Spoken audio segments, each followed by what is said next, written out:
Hi guys, welcome to my Winnie vlog of Australia Visit series. Today, I had an unique adventure as I explored Lake Wendouree on this rainy and windy day. Sometimes the best experience happens when the weather is not perfect. As I stepped out of the car, I was greeted by heavy rain and heavy breeze.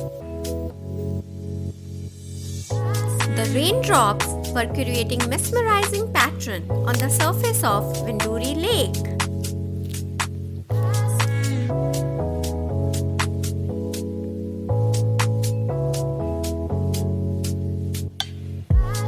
Then it was time to warm up and dry off a bit in this wonderful cafe which I found nearby.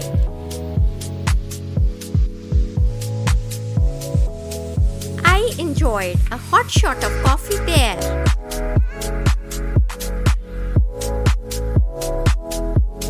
The rain doesn't seem to bother me. I enjoyed dancing in the rain.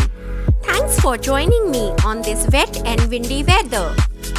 Don't forget to like, subscribe and stay tuned for more vlogs. I really embraced nature's drama at Lake Wendouree.